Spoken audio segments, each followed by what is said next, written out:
So we are in the Languedoc with an out of this world cider from Les Pelut, or sorry, yeah, from Pierre Rousse, Les Pelut, and the name of this one is Babiole.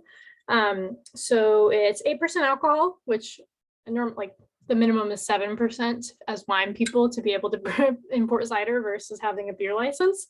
So honestly, that's like a little bit on the higher side, and I would say that this wine is a little bit more reminiscent of wine than a cider. We'll talk about that in a minute, but it's made from wild apples from basically that grow around where he has his grapes.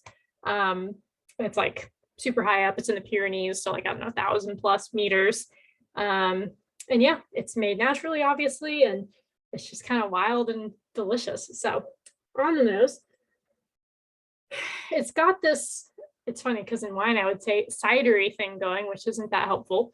But on the top, it's almost like a little bit like prickly on your nose because it does have a teensy bit of carbonation. And then beyond that, it smells like kind of minerally. And then I'm getting a lot of it here, but let me go down.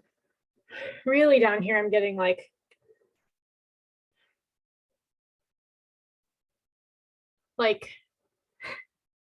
I don't want to just say apples, but it's kind of like, you know, crisp apples, like honey crisp apples. That's like exactly what it smells like to me. So I guess in that way, it definitely seems like a cider.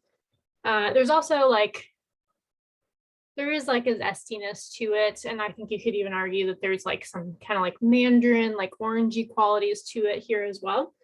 It's complex, but like on the fruit side, it's actually a little bit less. Like it's very like feels very terroir driven. So I don't have my voice, very terroir driven in that it feels like the soil and the minerals and like what you would get there. So let's see what it's like on the palate.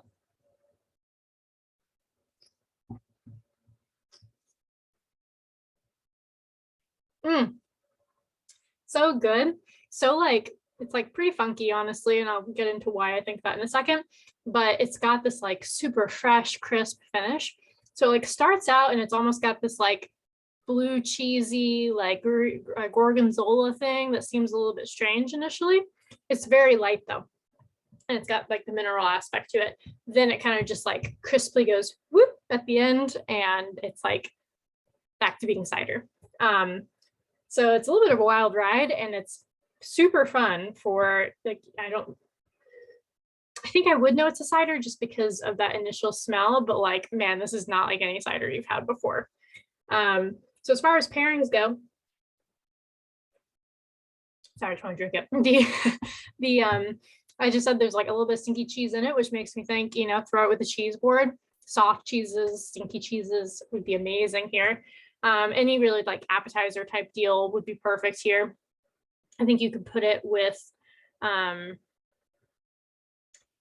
want to say salads, but again, like salads, if they have like some stinky cheese on them, like it's going to overpower just like a regular salad. But if you've got some like, you know, spicy vinaigrette thing going on with it, then that'll probably work. What else? Sandwiches, just like your general lunchtime stuff. It would go with most of those things, especially if you got like a lot of salami on there. Surprisingly, I think this would go well with meats. Not like don't throw it with the steak, but like salami and like ham and turkey, and perfect. So enjoy a really fun spring one.